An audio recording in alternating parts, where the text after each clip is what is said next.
umaga po muli sa bawat isa sa atin. Salamat po sa kadakilaan ng Panginoon. Amen. Na kumusta na po ang bawat isa sa atin. Amen. Hindi po biro. Bawat linggo nakikita natin napakahalaga ng bawat malagpasan mo lang isang araw. Amen. At yung isang buong linggo. Amen. Salamat sa Panginoon. Tayo po bilang mananampalataya makikita natin na tinuturuan tayo ni Lord na not because of you, amen, not because of our strength, amen, hindi dahil sa kung sino tayo, amen, hindi sa galing natin kung bakit tayo nagtatagumpay, amen. Yan po ay grasya at habag ng Panginoon sa bawat buhay, sa bawat isa sa atin. So ngayong umaga, mga kapatid, ay patuloy tayong magtiwala sa Panginoon at patuloy nating ihanda yung ating puso. Napakahalaga ng ating pinag-aaralan. It's about perfect peace, amen, na napag-aralan natin na nakaraan. About perfect peace, makita po natin doon na yung tinuturo sa atin in the book of Isaiah. Amen?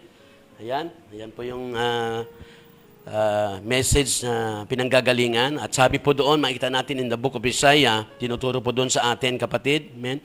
People will praise God on the day of the Lord when Christ established His kingdom. Amen? So, our Lord Jesus Christ continually established His kingdom sa mga buhay, kapatid. At the end times, kapatid, makikita po natin, ito po yung ginagawa. And people will praise God. Amen? Ito po ang gagawin natin. Kaya tuloy ang awit. Amen? Kasi may ginagawa ang ating Panginoon. Amen? In the book of chapter 26 ng Isaiah, amen? Sabi diyan is the psalms of trust, praise, and meditation. Nandun ang patuloy na pagtitiwala, awit ng pagtitiwala, papuri, at pagnilay-nilay. Importante po itong tatlo na ito sa buhay natin. Nawa, tuloy-tuloy ang ating awit ng pagtitiwala, awit ng pagpupuri, awit ng pagnilay-nilay. Sa buhay, sa katotohanan, salita ng Diyos. Because sabi diyan, once more, amen, naihayag na once more, God revealed the future to Isaiah. Amen? Meron po tayong magandang kahantungan. Hindi man biro, pero kaya nating pagtagumpayan ang anumang kaharapin natin in the end times. Ito yung pinakamahirap na panahon sa huling panahon. Amen? Kasi sabi, mababatbat ng kahirapan, kaguluhan, amen, panlalamig sa mga mananampalataya, hindi biro. Amen? But mapalad ang nanatiling tapat hanggang wakas. Mapalad ang nagpapatuloy sa Panginoon. Kaya ngayon pa lang nare-remind tayo na in spite of trouble sa buhay natin, sa pinagdaraanan natin sa ating mundo, huwag tayong hihinto. Do not give up. Amen? Yun po ang tinuturo sa atin. Lahat tayo may nararanasan na talagang halos give up ka na. Pero yun, sabi nga, na-text ko doon sa, na-post ko doon, no? Pain is not reason to quit. Amen? Kasi walang dahilan. Bakit ka ba magkukwit? Dahil, of course, mostly, dahil sa pain. Amen? So, sa mundong ito, sa end times, ay sa huling panahon, puro pain, ang daming pain. Kaya ngayon pa lang, let us learn that it's not reason. No? Pain is not reason to quit. Amen? Palapakan nga po natin si Lord. Amen? Na kahit may pain, tuloy ang awit, tuloy ang pagpupuri sa Panginoon. Amen? Sabi nga doon, they are confident that God will accomplish His redemptive purpose. So, be confident also. Yun po yung tinuturo ng Book of Isaiah. Dapat maging confident tayo. Amen? Makatiyak tayo, magtiwala tayo na God will accomplish. Amen? Tutugunin ng Panginoon, tutuparin ng Panginoon, tatapusin ng Panginoon yung kanyang pagliligtas sa buhay natin. Amen? Kasi hindi pa tapos hanggat nandito pa tayo. Amen? Dahil malaya tayo. Amen? Merong jablo, meron tayong mga kinakaharap. Amen? Kaya napakahalaga ng paglago. Amen? Nasa kabila ng atake ng kaaway at kaguluhan sa mundo, amen? Amen? Ay makikita natin na tayo po ay makapagpatuloy. Kasi alam natin, God will accomplish His redemptive purpose. Sabi nga doon, the saint breakthrough into praise and prayer. Kaya ito po hindi pwedeng mawala yung pagpupuri, yung pananalangin sa Panginoon bilang mananampalataya. Whatever situation, condition, kakaharapin natin, dito po tayo magtatagumpay sa pamagitan ng pagpupuri, panalangin, kapatid, pagtitiwala sa Panginoon. Kaya sabi doon, minsan pa, ma-apply natin to sa buhay natin, their songs concern God's triumphant destruction. Amen? Ang kanilang mga awit ay ang concern noon, God's triumphant destruction, yung pagwawasak na ginagawa ng Panginoon. Amen? Na alam nila na ang Diyos ay nagwawasak ng lahat ng kasamaan, karumihan sa ating mga buhay. Sa lahat ng mga bagay na hindi tama sa buhay natin. Kaya yun po ibig sabihin na hindi pa tapos. Amen? Taas nga ang kamay ng perpekto na. See? Wala, di ba? Ibig sabihin si Lord tumatrabaho pa sa buhay natin. At tayo po'y umaawit at nagpupuri at ang concern natin doon, God's triumphant, yung matagumpay na pagwasak ng Panginoon of all evil, unang-una na sa ating mga buhay. Amen? Amen? Na patuloy na ang Diyos ay tayo po ay mapabanal ng Panginoon and the establishment of His kingdom, na patuloy, tunay, na tayo po buong buo ay pinaghaharian ng Diyos, kontrolado ng Diyos. Ang ating buhay ay talagang maging kahariang tunay ng Diyos. Minsan hindi pa totally complete eh. Kaya nga makikita natin hindi pa natatapos. Pag pinag-aaralan natin minsan hindi pa tapos si Lord. Yun po ibig sabihin nun. Amen? Ang katapusan ay one day. Makikita natin pag tayo nasa langit na, yun, tapos na. Amen? Tayo ay nailigtas na. At makikita natin yung mga pag-awit, pagpupuri natin sa Panginoon. Binalyo ng Panginoon yon at ang paghahari ng Panginoon sa buhay ng bawat isa sa atin. Kaya minsan pa, sige po, tayong lahat ay tumayo bilang paggalang sa pagbasa ng text. Isang text lang po ito, pero patuloy ito magpala sa atin sa araw na ito. Isaiah 26 chapter 3. Ito po ang sabi, You will keep him in perfect peace whose mind is stayed on you because he trusts in you. Ulitin ko po, you will keep him in perfect peace. Sabi po ni Propeta Isaiah, whose mind is stayed on you and because he trusts in you. Ayan. Ayan. Sabi ng Tagalog, ayan, binigyan mo ng lubos sa kapayapaan ng may matatag na paninindigan at sa iyo'y nagtitiwala. Father God in heaven, we give you praise. Salamat po muli sa araw na ito. Amen. Salamat po sa mensaheng ito about perfect peace. Wala po yan dito sa mundong ito. Ikaw lang pwede makapagbigay niyan. At salamat po sa mensahe, Panginoon, in the book of Isaiah chapter 26 verse 3, na magtuturo sa amin, Panginoon, ng dalawang bagay kung paano namin makamit ang perfect peace. Paano namin maranasan, paano kami makapamuhay ng perfect peace sa mundong ito.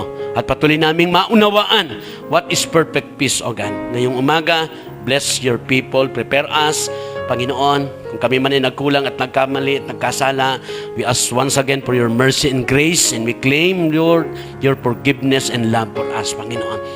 Every time na lumalapit kami sa iyo ng totoo, hindi mo kami bibiguin. Kaya ngayong umaga, salamat po muli sa kapatawaran at paglilinis mo sa amin. Make us worthy, O God, sa araw na ito. Speak to our hearts, O God. Strengthen and empowered us. Bless your people through your words. In Jesus' name we pray. Everybody say amen. Amen, amen, amen. Magandang umaga po muli sa bawat isa sa atin. Sige po, palagpakan natin ang ating Panginoon. Yan po isa sa pinakamalaking dahilan kung bakit tayo nandito. Para papurihan, pasalamatan, gamit ang kamay, ang ating mga bibig. Kapatid, pakikinig ang ating mga tainga para parangalan si Lord. Amen. Ngayong umaga, let's enjoy this day, kapatid. This is the day that the Lord has made. Amen. Talagang ang nais ng Panginoon. Amen. One day, mapipil ng bawat isa na ang araw ng linggo, itong pagsama-sama, ito talagang pinakamasarap na araw sa isang totoong mananampalataya. Amen. Kaya ngayong umaga, let's enjoy, kapatid. Ito pong araw na ito, purihin ang Panginoon. Dito po sa mensahe na ito, basahin ko lang po ulit yung text natin in Isaiah chapter 26 verse 3. You will keep him, sabi ni Propeta Isaiah, you will keep him in perfect peace, sabi niya sa Diyos, whose mind stayed on you because he trusts in you. Amen?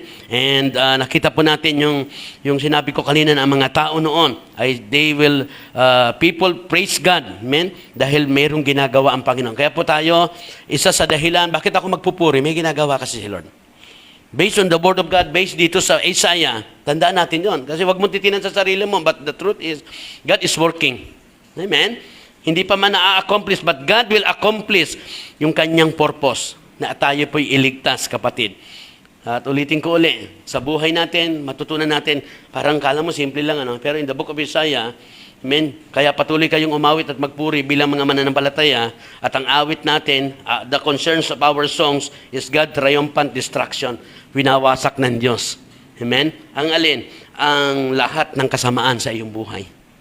Amen? Kaya pagbabalikan natin ang ating buhay mula kay Adan sa ating ninuno until now, sa buhay natin yung kasalanan na minana natin. Amen?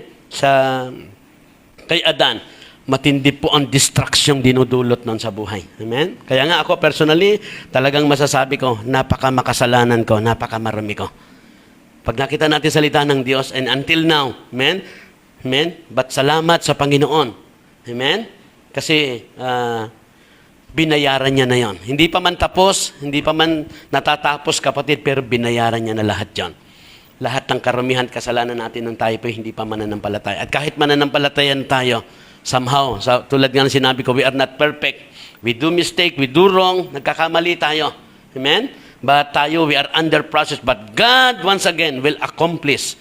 I-accomplish ni Lord ang kumpletong pagliligtas sa iyo at sa akin. Amen? Habang winawasak niya ang lahat, amen, ng distraksyon ng kasamaan sa buhay natin. Amen? Kaya yung kasamaan sa buhay natin, ang kasalanan, ay patuloy yung nagdi-distract sa atin. Kaya makita natin, maraming tao hanggang ngayon, hindi ganun kapulido ang kanilang relasyon, pagtitiwala sa Panginoon. But, isama natin sa panalangin yan. Kasi walang imposible sa Panginoon. Unang-una na ang ating mga pamilya. Kung ikaw at ako'y naniniwalang totoo sa Panginoon, patatagin natin. And let's pray for our families, na hindi lang ikaw, pati pamilya mo, pati yung mga nakakasalamuha natin ay makarating sa kanila. Ito pong ginagawang pagliligtas ng Panginoon. God establish His kingdom. Amen? Tinatatag niya yung kanyang kaharian, unang-una na sa buhay mo. Amen? Sa buhay ng bawat isa sa atin. Kaya po, ngayon, ito po yung subject natin. Ulitin ko po yung ating text. You will keep in perfect peace, whose mind is stayed on you because He trusts in you. At ito po yung ating subject. At ito po yung pagpapatuloy natin sa ating pag-aaral. No? It's about peace. Amen? At na-share ko po sa inyo yan. Ano ba ibig sabihin ng peace? Sabi nga, it does not mean to be in a place where there is no noise. Pag sinabing peace, ano ba ibig sabihin yan? Hindi ibig sabihin na wala nang ingay, wala nang trouble, wala nang pagsisikap, relax na. Hindi po ganun ang ibig sabihin ng peace. But sabi doon, it means to be on the midst of those things and be calm in your heart. Ibig sabihin, sa kabila ng kaguluhan, ng trouble, ng ingay ng mundo, ng mga slander, di ba? Away dito, away doon, makikita po natin yon, yung trouble na yan. And matindi sa buhay natin, there is hard work. Matindi ang pagsisikap. Amen? Na talagang kung di ka magsisikap, amen, kawawa, walang mangyayari. Kaya, ibig sabihin, yung pag sinabi kasi minsan nakapayapaan, parang relax ka na, wala ka ng wala nang hirap, wala nang hard work, wala nang trouble, wala nang noise. Hindi ganon. But sa kabila ng tatlong yun, ng ingay, ng trouble, ng hard work, yun po ibig sabihin ng peace, na ikaw po ay be calm in your hearts. Amen? In the midst ng bagay na yon, sa kabila ng kaguluhan, sa gitna noon, ikaw ay mayroong kalmado ang iyong puso. Amen? Yun ang peace na binibigay ng Panginoon. Kaya ang mundong ito talagang puno ng kaguluhan. Puno ng ingay. Napakagulo ng mundo. Amen? At nandito tayo sa mundong yan. Amen? But because we trust God, amen, binibigyan tayo ng kapayapaan ng Panginoon. Because dahil sa Panginoon, meron tayo, pwede natin maranasan. Pwede tayo maging kalmado. May kapayapaan tayo sa kabila ng magulong mundo. Amen? Palapakan natin si Lord, kapatid. Yan ang totoong salita ng Panginoon na tinuturo sa atin. Amen? Kaya nga sabi diyan, kapatid, yan. Ito ngayon, isa sa malaking, ayan, nasalanta nito ang buong mundo. Severe damage ang dinulot nito sa mundo. Hanggang ngayon, hindi pa siya natatapos. Hindi pa nakukuha ang lunas, wala pang assurance sa paglunas, pero ang pagsasalanta niya, tuloy-tuloy pa yun hanggang ngayon. Ang dami pa rin namamatay, ang daming, hindi lang dahil sa virus niya, kundi dahil sa binunga niya. Amen? Sa stress. Amen? Nag-worry ang maraming tao at maraming na-stress. But once again, ito yung tanong sa atin, can you have a perfect peace in the midst of crisis? Amen? Amen. Di ba?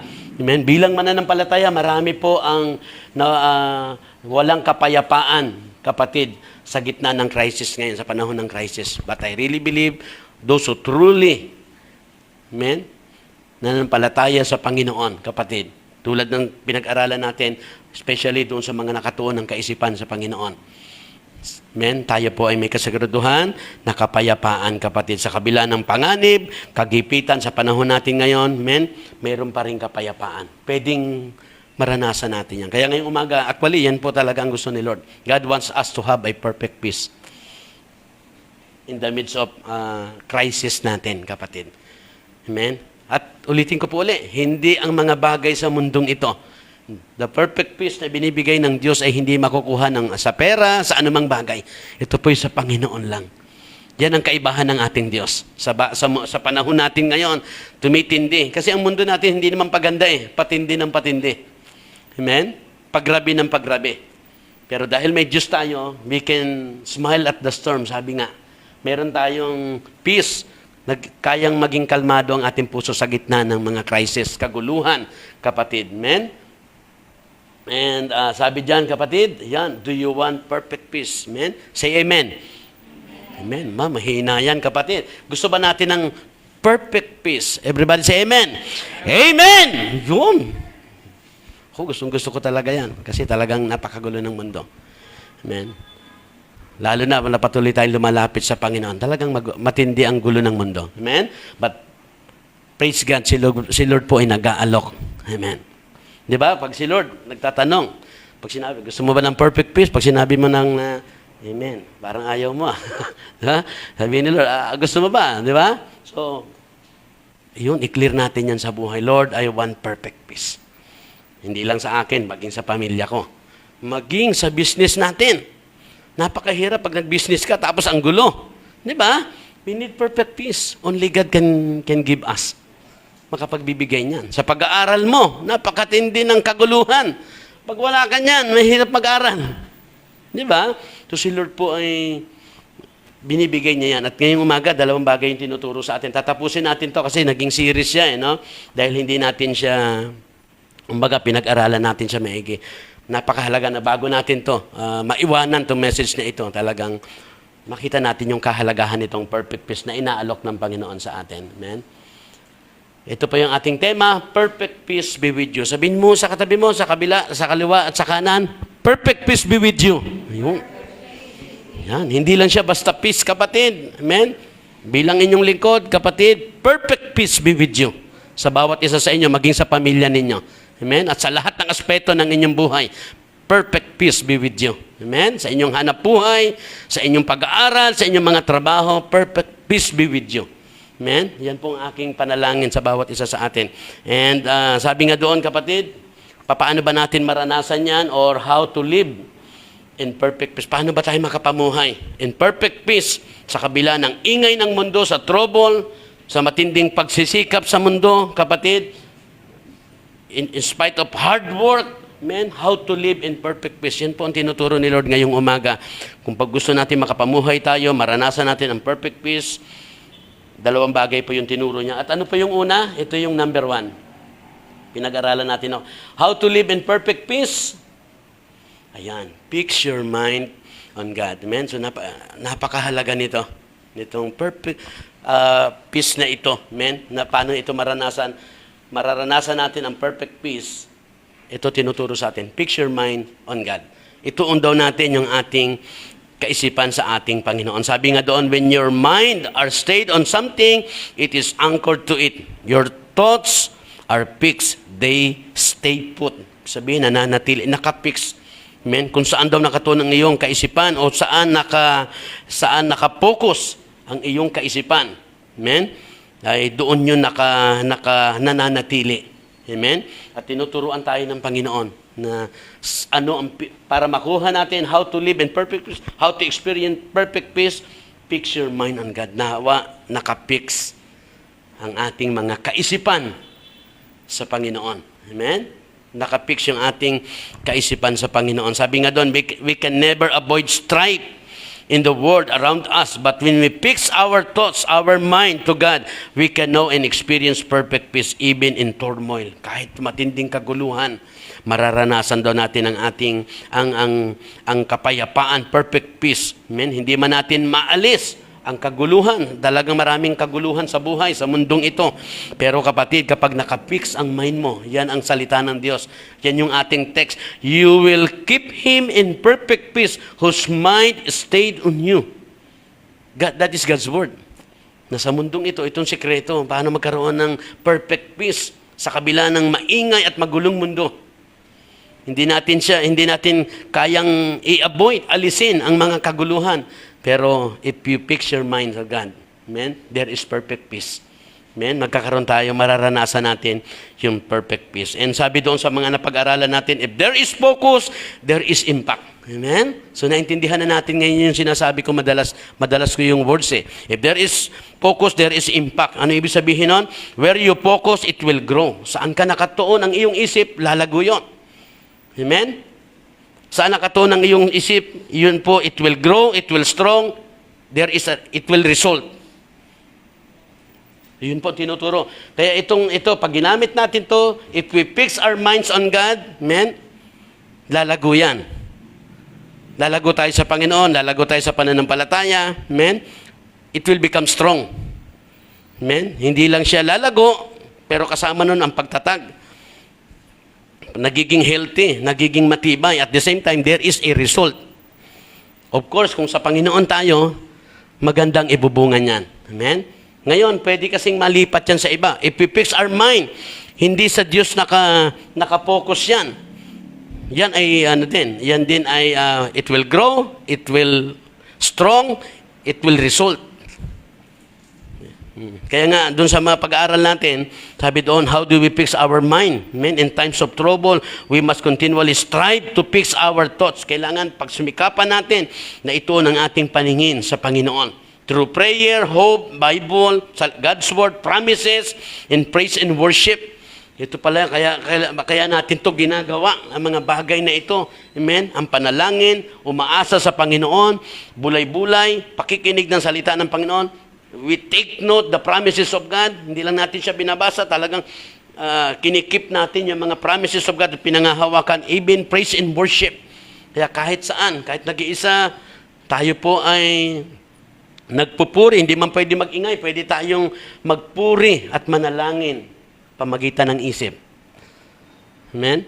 No, napakahalaga na nakatuon yan sa Panginoon para maranasan natin yung kapayapaan. Kaya nga, pag natuon ang isip natin, kaya ito rin yung paalala, ito rin yung babala, na kapag ang isip natin ay nakatuon doon sa mga bagay na negatibo, lalago ang pagiging negatibo, tatatag at magre-resulta ng kasamaan yon. Amen? Pag nakatuon tayo sa worry, yung ganun din, lalo ang worry, mag-grow ang worry, tatatag lalo ang worry, at magre-resulta yon ng kapahamakan.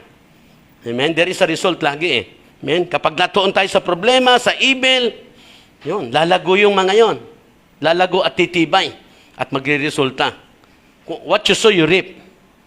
Kaya kung masama ang tuon ng kaisipan, kung yan ay immoralidad, kung nakatuon sa kahalayan, lalago ang kahalayan sa buhay. Tatatag ang kahalayan sa buhay at wawasak yun ang buhay. Yun ang tinuturo nun. Kaya ito po ay napakahalaga. Talagang marami, even the believers, nahihirapan mamuhay ng maperpektong kapayapaan. Kasi nga, yun, kahit nanampalataya na somehow, sometimes, tayo ay natatangay doon sa napipix natin yung ating isip sa problema, sa kasalanan, sa kasamaan, sa kahalayan na tumatatag, lumalago at magre-resulta ng kapahamakan sa buhay natin. Kaya si Lord paalala yan, hindi lang sa mga hindi mananampalataya. Para yan sa mga mananampalataya man din. Kahit mananampalataya ka na kung ang isip mo ay nakatuon doon sa mga bagay na hindi tama. Wag natin kakalimutan, if there is focus, there is impact. Ibig sabihin, kung saan nakapokus ang iyong kaisipan, lalago yon. Amen. Kaya tinuruan tayo nung nakaraan na saan natin itutuon ang ating kaisipan, dapat sa Diyos. Fix your minds on God. Papaano? Through prayer, hope, patuloy kang umasa. Amen? Wag sa tao, wag sa pera, wag kahit kanino. Sa Diyos ka lang umasa. Amen? Kasi lumalago yun eh. Amen? Sa salita ng Diyos, sa pangako at pagpupuri sa ating Panginoon. Amen? Kaya nga sabi doon, tandaan natin, people says our mind is the playground of Satan. Ang ating kaisipan ay playground, palaruan ng dyablo. Diyan naglalaro ang dyablo. Yan ang playground niya. Amen? Amen? And sabi doon, our mind is a battlefield. Nandyan ang labanan. Nandyan ang battleground na tinatawag, an area of conflict. Dito ang area ng conflicts. Dito talaga nagkakagulo. Dito nangyayari yung conflicts. At din dyan nangyayari yung disagreement. Yung kaguluhan. Amen? Kaya napakahalaga na ito. Kaya makita natin how important itong text na ito. Na kapag itong message na ito, fix your mind on God. How to live in perfect peace. How to experience perfect peace. Fix your mind on God. Sa Diyos mo ituon yan. Kaya pala pag nagpupuri tayo, kumakanta tayo, sabi, tinutuon mo isip mo. No? Kaya hindi pwedeng mawala ang pag-awit at pagpupuri. Hindi pwedeng mawala ang pagbabulay-bulay ng salita ng Diyos. Hindi pwedeng mawala ang pagtitiwala at ang pagpapahalaga sa pangako ng Panginoon. Kasi, it will help us to lead. Amen? Para po doon to fix our mind sa Panginoon. Amen? Ganun po kahalaga itong text na ito. Kaya, somehow, sa buhay natin, ito po, somehow, marami tayong mga failures. Amen? Marami tayong failures, regrets sa buhay na ito. Amen? Diba? Maraming ganun. Sana kung ginawa ko yun. Sana kung hindi ko ginawa yun. Maraming ganun sa buhay. Mga failures and regrets. Amen? Maraming ganun. Hindi nawawala sa isip. Nakita niyo po yon? Bakit marami ang walang perfect peace? Namumuhay sa nakaraan. Amen. Kaya nga, napakahalaga, tandaan natin yon na ang Panginoong Yesus, lahat-lahat hanggang sa ngayon at sa magagawa mo pa, binayaran lahat ng Panginoon. Yung mga kasalanan natin. Amen. Lahat ng karamihan, lahat ng failures natin. At minsan, mahal mo pa sa buhay o sino pa ang pwede magpaalala. Minsan, ikaw mismo, lagi mong inaalala. Whatever na nagawa mong kasamaan. Tama po yon na hindi mo na pwedeng makalimutan yan. Pwedeng hindi na mabura. Amen? Pero yun ay pinatawad ng Diyos. Tatandaan po natin yan. Amen? Pwedeng hindi mo na maalis yun sa iyong nakaraan. Amen? Hindi mo na maalis yung nakaraan. Pero naayos naman ng Panginoon ang iyong kinabukasan. Nakita natin yun? Nakukuha ba natin? Diba? Nakita natin doon. Kaya hindi tayo pwedeng mamuhay sa past. Amen? Somehow, nakatuon ang ating kaisipan sa past. May hirapan ka mag-move on. Kaya whatever na nagawa natin in the past, sinadya mo man o hindi, amen? God is willing to forgive us. Kaya maraming hindi nakaka-move on. Amen? Kaya po napakahalaga ng salita ng Panginoon na binayaran ng Panginoon. Kaya po, pag naalala natin isang bagay na maalala natin dyan si David, yun si David eh. Si David ay nakagawa ng murder. Mabigat yun. Sino rito nakapatay na? Si David po nakagawa ng murder. Ano pa nagawa niya? Ano isang nagawa niya? Murder and adultery. Pangangalun niya. Pero ano sabi ni David? Create in me a clean heart, O God, and renewed a right spirit within me. Restore unto me the joy of my salvation. Sabi ni David. Amen. Kasi alam niya, ang Diyos ay nagpapatawad. Hindi man makalimutan, hindi man mawala yung marka nun, pero yun ay tinapos na ng Diyos. Amen.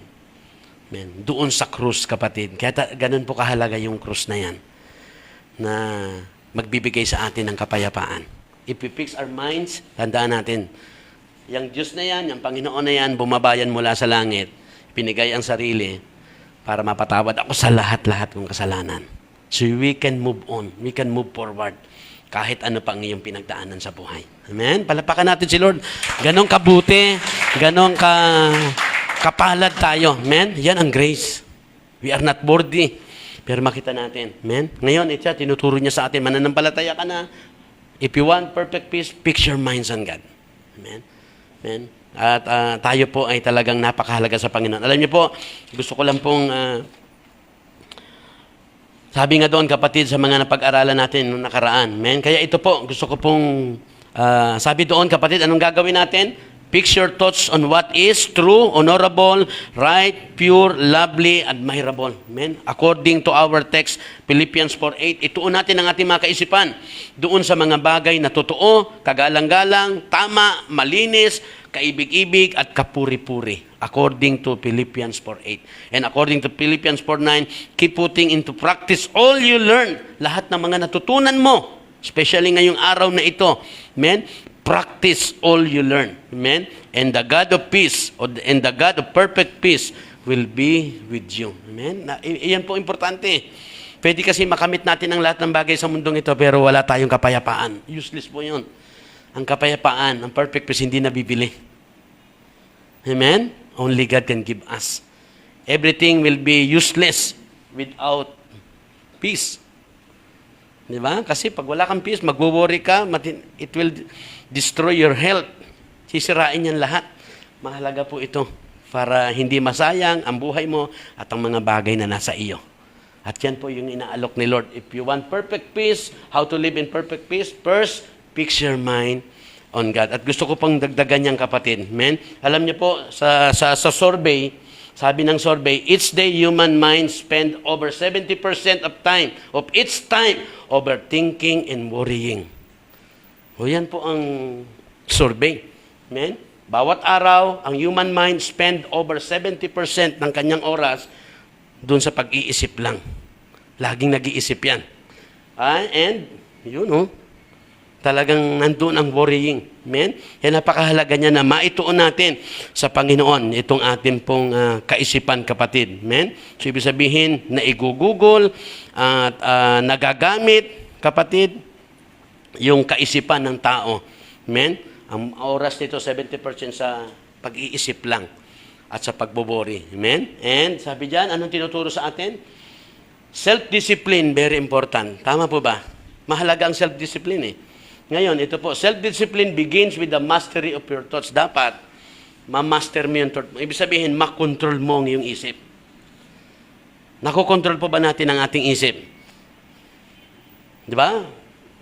Sabi ko nga pag natuon ang isip sa isang bagay, kung yan may isa kahalayan, yan ay tatatag, lalakas, at magre-resulta ng kapahamakan yan. At mahirap ng kontrolin yan. At ito sabi dyan, self-discipline begins with the mastery of your thoughts. Kaya kailangan makontrol mo. Magkaroon tayo ng complete control sa ating kaisipan. Very important yan. Yan ang nagpapahamak sa atin. Pag hindi natin na-control yung ating kaisipan. Hindi natin siya control. Kaya anong gagawin? Self-discipline begins with the mastery. Kaya yung self-discipline, nagsisimula yan kapag ka na-control mo na isip mo. Walang self-discipline pagka hindi mo na-control ang isip mo.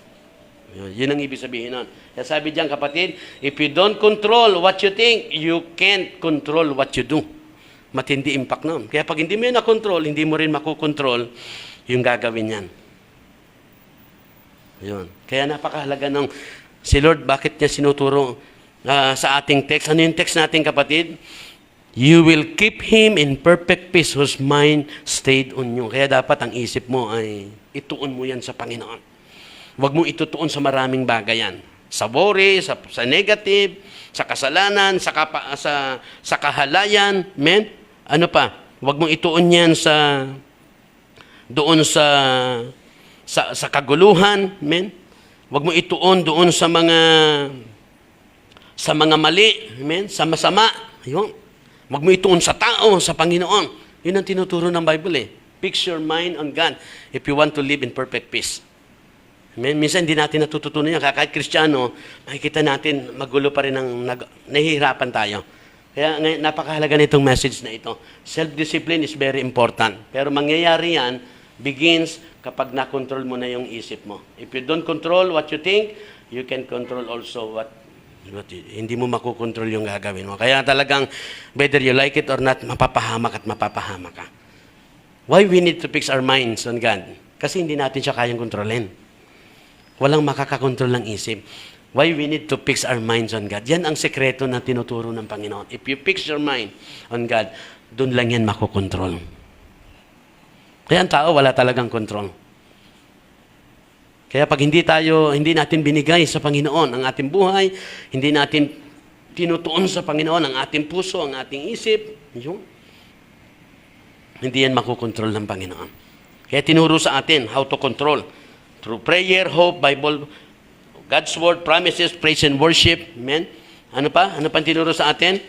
Think what is pure, what is holy, amen? True, honorable, right, pure, lovely. Yan. Keep on practice sa lahat ng mga itinuro ng Panginoon. Fix your mind sa Panginoon. Huwag mo itutuon. Kaya pag alam mong hindi tama, alisin mo yung paningin mo doon. Alisin mo ang kaisipan mo doon.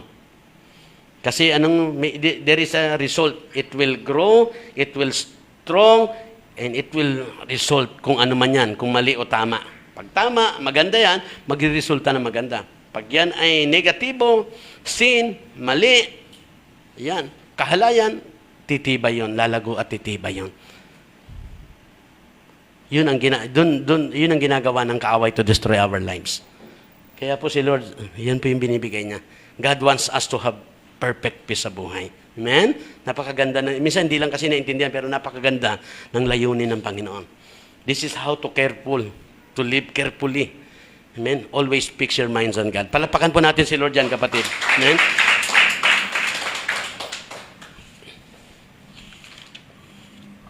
Sabi diyan, kapatid, bago tayo bumaba sa second points, ito pong Romans 12, familiar sa atin. Very familiar na ito. Bata pa lang ako, nababasa na natin. Pero gaano ba ito kahalaga sa message na about perfect peace? Sabi diyan, kapatid, be not conformed to this world, but be ye transformed by the renewing of your mind, that ye may prove that what is good and acceptable and perfect will of God. Sabi diyan, and be not conformed to this world.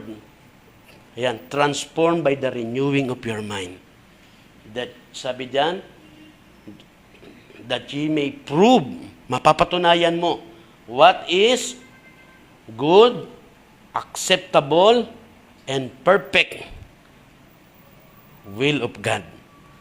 Pag hindi na transform ang mind, hindi natin mapuprove, hindi natin mauunawaan, malalaman kung ano ang mabuti, katanggap-tanggap, perpektong kalooban ng Panginoon. Ganong katindi ang hinder nun sa buhay natin. Matindi po yan. Kaya anong tinuturo sa atin ng Romans? Be not conformed to this world, but transformed by the renewing of your mind. Kailangan matransform yan. Ano ibig sabihin nun? Maalis natin doon sa maling tinutuunan ng ating kaisipan. Kailangan matransform yon. Kasi mahadlangan yung kalooban ng Panginoon. Hindi natin malalaman kung ano yung mabuti, katanggap-tanggap at perpetong kalooban ng Panginoon. Amen? Ito po yung tinuturo sa atin. Be transformed by the renewing of your mind. Sabihin, if you want transform, kailangan ma-renewed ang mind. Kaya po, why we need to fix our mind? Hindi yan mababago pag hindi mo yan pinix sa Panginoon.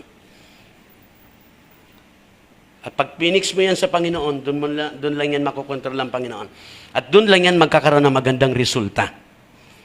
Pag hindi sa Panginoon ang ating kaisipan, kaya tinuturuan tayo ni Lord, fix your minds on God. How? Through prayer, hope, God's word, promises, praise and worship. Kaya natin siya ginagawa. Kasi that is how to fix our minds. Para maranasan natin ang transformation. Kaya there is no transformation without renewing of the mind. Sabi diyan, kapatid, fix your mind on God, you will be changed from the inside out. Pagka tayo ay na-fix natin ang ating kaisipan, mararanasan natin ang transformation, and you will be changed from inside out. Labas at loob ng buhay. Yun ang effect nun. Ganong katindi ang Romans 12 na yan. Be transformed by the renewing. Dapat mabago kayo sa pamagitan. Matransform kayo sa pamagitan ng pagbabago ng isip. Ma-change yung ating kaisipan. So, fix your mind, fixing our mind sa Panginoon. Yan lang po yung makapagbago ng isip natin. Kaya yung ginagawa natin, magkakaroon tayo ng kagalakan doon sa pagbabasa ng salita ng Diyos kasi alam mo kung anong binubunga noon. Amen? That is fixing your mind, it will change ng ating buhay, labas at loob ng ating buhay. Amen? Kaya yung tuloy ang awit, tuloy ang pagbabasa, tuloy ang pagme-meditate, tuloy ang panalangin, yung. Kasi yun ang magbabago sa atin, yun ang magtatransform sa atin, inside out. Labas at loob ng buhay natin, binabago. Palapakan natin si Lord, kapatid. Kaya how to live in perfect peace. Kaya hindi biro ang mamuhay ng perfect peace. Kasi kailangan mong matransform ang iyong kaisipan. So without focusing on God ng ating kaisipan, hindi siya matatransform. Amen. Tama. Kahit gaano katindi ang ating buhay, it will be changed. Sabi diyan, when you fix your mind on God, God fix your minds. Pag naituon mo ang paningin mo sa Panginoon, aayusin ng Panginoon ang iyong kaisipan. Lilinisin ng Panginoon ang ating kaisipan. You will be changed. You will be transformed. Wawasakin. Kaya nga sabi doon sa kumakanta kanina ng mga tiga na Isaiah, Book of Isaiah, they are confident that God will accomplish His redemptive purpose. Amen?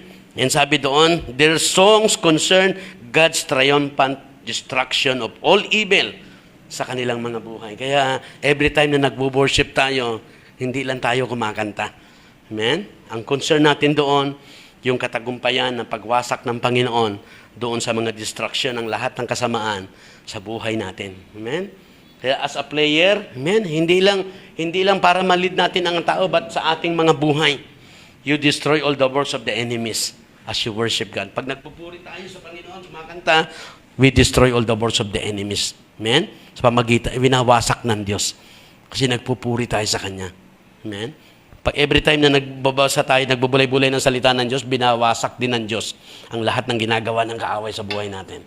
Because we focus our mind. Through prayer, through hope, Bible, God's Word, promises, and praise and worship. By thinking what is pure, what is holy, according to Philippians 4:8. Kaya huwag natin kakalimutan yung Philippians 4:8. Ito po yung ating pangalawa, kapatid. How to live in perfect peace, kapatid. Anong tinuturo ng ating Panginoon? Sabi po ng kanyang text na binigay sa atin, you will keep in perfect peace whose mind stayed on you because He trusts in you.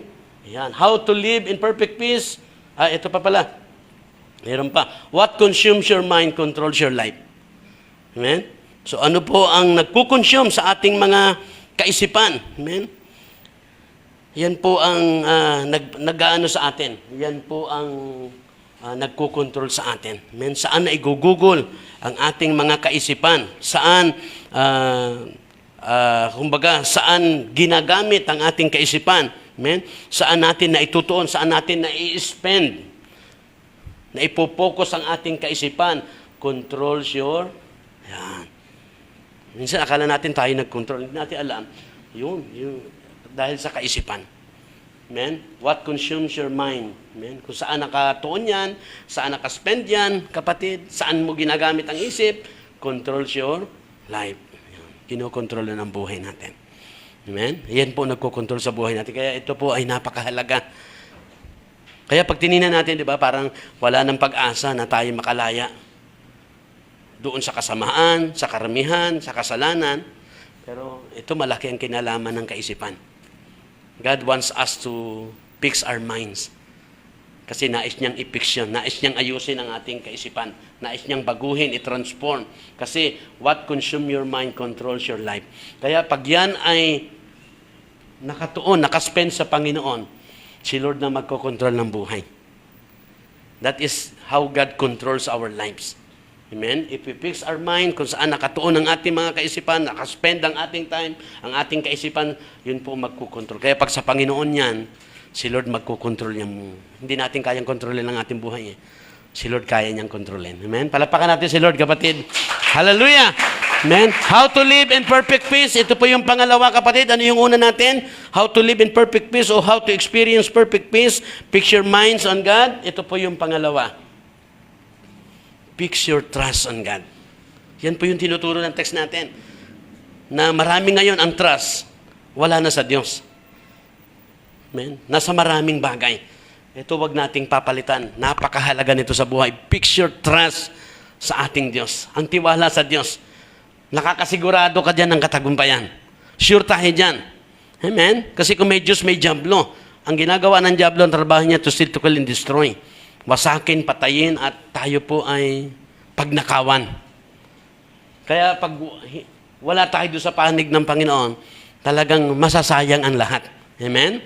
Tulad na sinasabi ng Psalms 92 verse 7, di ba? The wicked may grow, those who do may prosper, yet they will totally destroy. Amen? Ang makasalanan, pinauunlad niya, amen? Nagpa-prosper kahit gumagawa ng mali, pero yun ang ginagawa. Bumabagsak. No remedy. Ganun katindi. Kaya laging ilagay sa isip yun. May ganung sitwasyon. Biglang, yun na nakakatakot. Yung Kahit hindi tama ang buhay, lumalago. Kahit gumagawa ng mali, nagpa-prosper, pero babagsak pala without remedy. Amen? Pero kung tayo ay nasa Diyos, hindi ganon. Yung prosperity natin, kaya mahalaga yung pagtitiwala sa Panginoon. Not only to fix our mind, but to fix our trust sa Panginoon. Dapat ang trust sa Panginoon. Hindi sa tao, hindi sa bagay, hindi sa kayamanan, sa Diyos ang tiwala. Amen? Yan po ang tinuturo ni Lord. To have perfect peace. Amen? Only God can give us perfect peace. If we trust God, if we fix our trust on God, doon lang tayo magkakaroon ng lubos na kapayapaan. Sabi diyan, kapatid, God's promises perfect peace for those who fix their trust in Him. Amen? Yan po ay according kay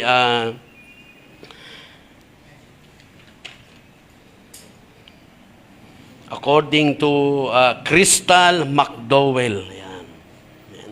God's promises, based on the Word of God, God's promises perfect peace for those who fix their trust in Him. Amen? Amen? Ang pinakamahalaga sa buhay is perfect peace. At yan po ay pangako ng Diyos, kapatid, if you fix our trust sa Panginoon. Amen? Sabi diyan, Jeremiah 17:7, but I will bless the person who fix his trust in me. Sabi ng Jeremiah 17:7. Amen? Sa lahat ng mga nakatuon ang pagtitiwala sa Panginoon, nakapix, I will bless. Pagpapala ng Panginoon. Amen? If we fix our trust, nandun talagang pagpapala na hindi nananakaw ng kaaway. Amen? Sabi diyan, kapatid, trust in God brought great blessing. Ang pagtitiwala sa Panginoon, kapatid, amen, according to Ruth 4:15, kapatid, trust in God brought great blessing. Amen? Talagang nagdudulot ng malaking pagpapala pag nagtiwala ka sa Panginoon. Kaya ang gusto ng kaaway, mawala yung tiwala natin. Pero tayo ngayon, nire-remind, fix your trust. Dapat ipako na yan, nakapix na sa Panginoon. Laging lagay sa isip, sa Diyos lang ako magtitiwala. Fix your trust in God because it will brought great blessing, kapatid. Amen? Sabi diyan, when your blessing, ito po tatandaan natin, tingnan niyo po, when your blessings are getting closer, amen, papalapit na yung biyaya sa iyo, your attack becomes greater. Yung atake ng kaaway, matindi. Kaya tatandaan natin yun, kasi ang gusto ng ang kaaway, hindi tayo maging masaya. Ba't makikita natin, pag darating na ang mga biyaya sa atin, tatandaan po natin yan. Amen? When your blessings are getting closer, your attack becomes greater. Matindi po atake ng kaaway. Pag tayo po'y pagpapalain, nandyan po ang pagpapala. Kaya anong gagawin? Stay focused your mind and trust in God. Amen? Kaya pag wala ang focus sa Panginoon at pagtitiwala sa Panginoon, pag hindi nakapix ang ating kaisipan, yan po, ito pong dalawang bagay na message si Lord sa atin about perfect peace. Stay focused your mind and trust in God. Hindi sa pera, hindi sa tao, hindi kahit kay Lord lang. Kasi hindi kayang buwagin ng kaaway yan. Pag sa Panginoon lang tayo nagtitiwala. Amen? Yan ang hindi kayang buwagin ng kaaway. Amen? So, when your blessings are getting closer, tandaan natin yan, minsan hindi tayo nagiging aware sa bagay na yan na yung attack, matindi atake dyan. Amen? Amen? Do you want to be blessed? Diba? Gustong-gusto natin yan So, ito po maging magandang, paalala. Amen? So, alam natin na aatake. Kaya lalo mong ituon ang iyong kaisipan at pagtitiwala sa Panginoon para walang magagawa ang kaaway. Kasi ang diablo, magnanakaw talaga yon. Hindi mo na pwedeng mabawi sa kanya. Yun talaga trabaho na magnakaw, pumatay at mangwasak. Amen? Pero kung nakapokus tayo ang ating kaisipan at puso sa Panginoon, yun ang wala siyang magagawa. Amen? Palapakan natin si Lord, kapatid. Amen? Kumbaga, tinuturo sa atin that is how to care ng ating buhay, ng mga biyaya sa atin. Hindi manakaw. Sabi ng Psalms 112 verse 7, he shall not be afraid of evil tidings. Amen? His heart is fixed, trusting in the Lord. Amen? He shall not be afraid of evil tidings. Hindi siya natatakot sa masamang mga balita. His heart is fixed, nakapokus, trust in the Lord. Yan po ibig sabihin. Kaya, anumang masamang balita, amen? Hindi siya natatakot pag ang nakatuon ng tiwala at kaisipan sa ating Panginoon, kapatid. Amen? Sabi diyan, fix your trust in God, not in man. Hindi sa tao. Minsan, ito po, kumukuha ng attention niya. Amen? Pero ang tao, ano yan lagi instrumento lang. Instrumento lang yan. Kay Lord lahat galing. Kaya ang tiwala natin ay talagang hindi sa tao, kundi sa Diyos. Amen? Pag pinagpala ka ng Diyos, hindi naman niya iaabot sa iyo ng kusa Gagamit siya talaga ng instrumento. Pero nawa, fix your trust in God, not in man. Yan po mga paalala sa atin bilang Kristiyano. Hindi tayo malagay sa alanganin. Amen? Fix on the solution, not the problem. Ayan. Amen? Pag tinuon natin ang ating pagtitiwala sa Panginoon, we fix on the solution. Pagka pinix natin sa tao, nakapix tayo sa problema. Amen? Kaya, fix your trust in God, not in man. Fix on the solution. Si Lord lagi ang solusyon. Amen? Kapag tayo sa problema, tumuon. Amen? Pag may mga problema, wag natin tuunan ng problema. Ituon natin doon sa solusyon. Ituon natin sa Diyos na magbibigay ng solusyon sa atin. Amen? Hindi nanggagaling ang solusyon sa tao, sa Diyos yan. Amen? Iba po ang nagagawa ng ating Panginoon. Fix your trust in God and He will fixing the situation you are worried about. Ito, marami tayo Marami tayong inaalala. If we fix our trust in God, He will fix the situation. Iaayos niya yung mga sitwasyon na pinag-aalala mo. Amen? Ngayong umaga, ano ba yung mga pinag-aalala mo sa Panginoon? O mga bagay na inaalala mo sa iyong buhay? Amen? Yan ba'y pag-aaral, trabaho? Amen? Yan ba'y relationship? Amen? Yan ba'y financial? Ano ba yung wino-worried mo, kapatid? Fix your trust in God and He will fix the situation. Iaayos niya yung sitwasyon na yun na inaalala mo. Amen? Palapakan natin si Lord, kapatid. Hallelujah! Amen? Ganun kahalaga ang pagtitiwala sa Panginoon. Kaya huwag kang mamroblema. Doon ka pumokos magtiwala sa solusyon sa Diyos, not on the problem. Amen? Just fix your trust sa Panginoon. Do not focus on worry. Ayun. Bakit? Ito, madalas na tayo makapag-aral sa worry. Worry affects our trust in God. Talagang isa yan ang mundo na ito, talagang puno ng worry, puno ng trouble. Kaya we need to fix our mind and trust sa Panginoon. Not sa worry. Kasi it will affect our trust. Kaya marami sira ang pagtitiwala sa Panginoon. Dahil nag-aalala, nakatuon ang isip at puso, ang isip at ang pagtitiwala doon sa mga worry. Amen? Kaya ang worry po ay, ano sabi sa worry? Sino nakaalala ng words? 1 Peter 5:7, true, trust, cast.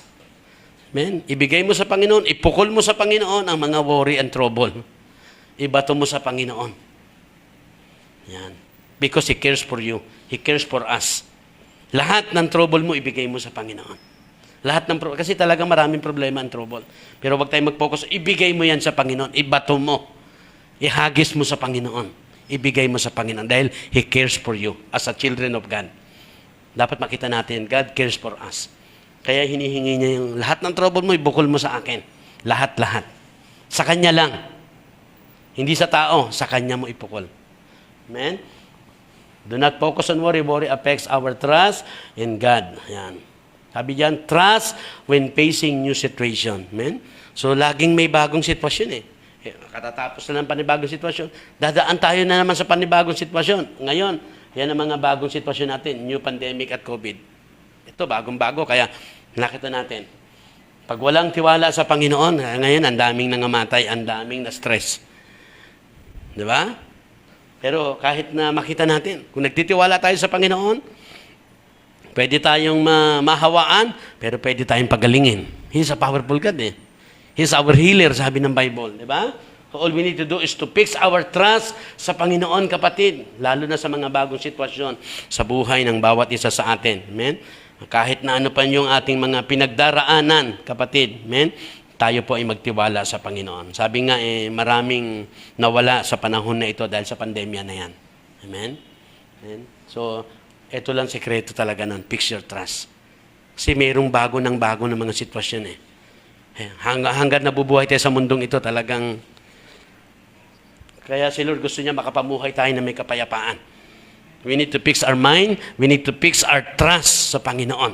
Dalawang bagay lang yung tinuturo ni Lord sa araw na ito, kapatid. Amen? Kung paano tayo magkaroon ng perfect peace o makapamuhay ng perfect peace. Amen? Sabi dyan, lack of trust leads to yun. Why we need to fix our trust? Kasi lack of trust leads to, yan ang pupuntahan talaga, stress. Kawawa talaga ang buhay ng taong hindi nagtitiwala sa Panginoon. Kaya napakahalaga ng pagtitiwala sa Panginoon. Kasi hindi lahat ng bagay naintindihan natin. Pag dumating tayo doon sa punto, sa mga kinakaharap natin na hindi natin maintindihan, yun. Ito ang bagsak nun. But if we trust sa Panginoon, yan. Amen? Nagiging kalmado. Sa gitna ng trouble, sa gitna ng kaguluhan, ng pandemya, kalmado ang puso mo. Dahil nakatuon ang isip mo sa Panginoon. We fix our mind, we fix our trust sa Panginoon. Amen? Ganong kasarap ang magtiwala sa Panginoon. Ganong kasarap ang maging anak ng Diyos. Ganong kasarap ang mananampalataya sa Panginoong Yesus. Amen? Basahin nyo na lang po yan sa Exodus. Sabi doon, we must fix our trust in Him because He is a rock who endures forever. Amen? Bakit natin kailangan ituon? Yung ating kaisipan at puso. Basahin nyo na lang po yan according to verse 4 sa ating text ng Isaiah chapter 26 verse 4. Basahin nyo na lang po yan. Ano po ang sabi dyan, kapatid? We must fix our trust in Him because He is a rock. Siya ang bato who endures, na nananatili. Siya ang bato na manatiling nakatayo, matiling who sustain. Amen? Siya ang bato, kapatid, na nagpapatuloy, nananatili. Amen? Endures forever. Yan ang batong hindi natitinag. Amen? Kaya kung sabi nga, para ka nakasandal sa bato, sa pader. If you trust God. Para ka kaya paano ka tutumba? Di ba? Ito, kahoy pangalan to eh. Lalo na pag bato. Lalo na pag poste. Hindi ka babagsak pag nakasandal ka dyan. Amen? Ang pagtitiwala sa Panginoon ay pagsandal sa Diyos. So sabi diyan, kapatid, we must fix our trust in Him because He is a rock who endures forever. Hindi yan matitinag. Amen? Kaya kung sasandal ka na rin, saan ka sasandal? Sa bato na. Sa matatag. Amen? Ano po sabi diyan, kapatid? Jesus Christ is a sure and firm foundation. Ang Panginoong Yesus, kapatid, ang pananampalataya natin sa Panginoong Yesus is assured, sigurado, tiyak, tapat, kapatid. Amen? Maasahan natin, mapagtitiwalaan natin. Amen? Talagang matatag siya. In a firm foundation. Matatag, kapatid, na pundasyon. Ang Panginoon. Amen? Maraming dadaanan sa buhay. Hindi natin pwedeng i-avoid ang problema, kaguluhan. Pero nakasandal ka sa pader. Nakasandal ka sa bato. Pag nagtitiwala ka sa Panginoon. Amen? If we fix our mind, no, yun lang yung bagay. If you want perfect peace, fix your mind on God, fix your trust on God. Hindi sa tao, hindi sa bagay, wag. Ipako mo ang pagtitiwala sa Panginoon. Sa Diyos lang ako magtitiwala.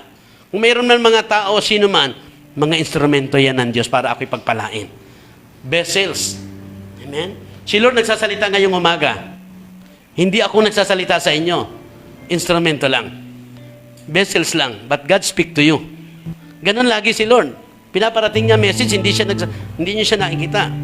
Gumagamit siya ng instrumento. Sa lahat ng blessing mo, sa lahat ng bagay, gumagamit si Lord ng instrumento. Amen? Ang pasalamat natin sa Diyos. Amen?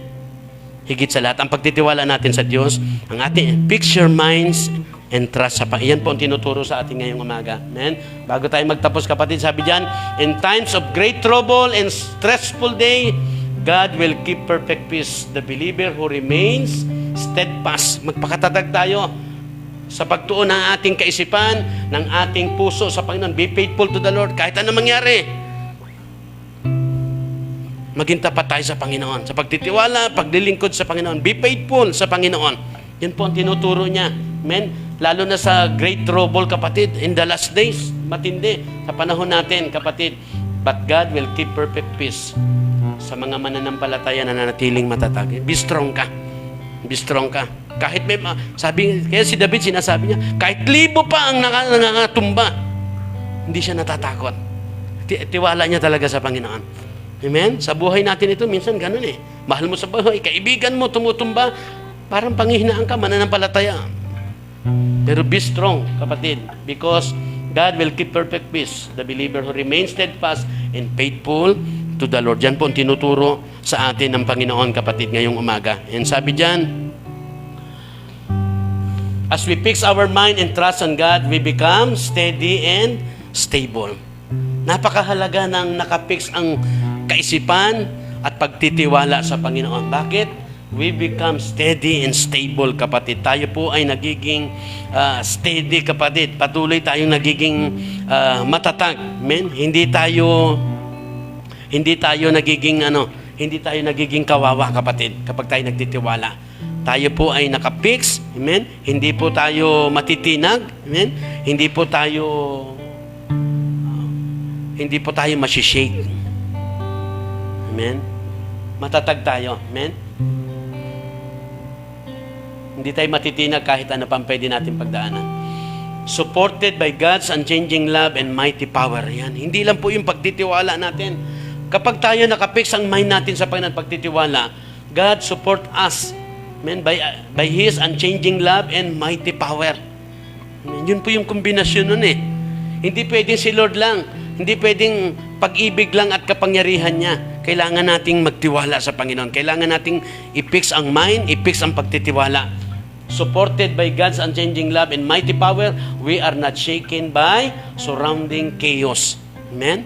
Ano ba ang chaos? Pag sinabing chaos, sabi dyan, complete confusion and disorder. Yung matinding kaguluhan, confused. Ano pa? Sabi dyan, a state which behavior and events are not controlled by anything. Yung sitwasyon na hindi makontrol. Yan ang chaos eh. Pero hindi tayo masishake. Because of the fixing our mind and trust sa Panginoon, supported by God's unchanging love. Nakita mo yung kombinasyon, ano? Meron tayong part, meron kang part. Hindi pwedeng si Lord lang. Amen? We need to fix our mind. We need to fix our trust sa Panginoon. Sabi diyan, keep trusting God, kapatid. Amen? Keep trusting God. Patuloy tayong magtiwala sa ating Panginoon. Keep trusting God. Sabi diyan, He is always in control. Even your circumstances may seem out of control. Kahit dumating tayo dun sa mga sitwasyon na out of control, kapatid, keep trusting God. Amen? Sapagkat yan ay kontrolado ng Panginoon. Walang hindi kayang kontrolin si Lord. Kaya talagang, let's fix our mind and trust sa Panginoon to live in perfect peace, kapatid. Fix your focus on God and you will achieve, iyan po yan, kapatid, perfect peace. Talagang matatamo natin. Amen? Fix our mind, fix your focus sa Panginoon, our mind, our trust, and you will achieve perfect peace. Makukuha natin yung perfect peace. Amen? Mahalaga po ang perfect peace. Sa kabila ng kaguluhan ng mundo, magiging kalmado pa rin ang puso natin. Pag wala ang pagtitiwala, pwede ka matangay. Hindi na natin kailangan madaanan pa yon. Amen? Maraming nagsisi, maraming nagulantang. Amen? Pero ito po, hindi tayo matitinag. You are stable. Amen? Tayo po ay steady and stable. May hindi tayo matitinag kapag tayo po ay nakapix ang ating pananampalataya, ang ating paningin, ang ating puso, ang ating kaisipan, ang ating pagtitiwala. Fix your focus on God and you will achieve perfect peace. Alam niyo po, isang bagay na mahalaga, sabi nga let us aspire perfect peace. So, dinideser yun. Itong perfect peace na inaalok ni Lord sa message niya, dinideser yun. Let us aspire. Asamin natin. Let us aspire perfect peace. Amen? Ito po isang bagay bago tayo magtapos. What is the most important meaning of perfect peace sa iyo? Sa ganang inyo, ano po talaga ang pinakamahalagang ibig sabihin sa iyo ng perfect peace? Ano ba ibig sabihin ng perfect peace? Kasi ito yung binibigay ni Lord. Sa pamagitan ng to fix our mind and trust sa Panginoon, you will have a perfect peace. Gaano ba kahalaga yung perfect peace? Amen. Ano ba yung pinaka-importanting kahulugan ng perfect peace? Ito po, kapatid. Perfect peace, kapatid, tatandaan natin yan. Forever with God. Yun po ang perfect peace. Forever with God. Amen? Yun ang gusto ng Panginoon. Asamin natin ang perfect peace. It means forever with God. Dito pa lang sa lupa, sa kinakaharap natin, sa mga trouble, sa kaguluhan, amen, sa matinding sitwasyon na meron tayo, continue to fix your mind and trust sa Panginoon, and you will achieve perfect peace. At tandaan natin yan, perfect peace. The important meaning ng perfect peace is forever with God. Amen? Yan ang resulta niyan, kapatid. Amen. Isang araw, kasama natin ang Diyos forever.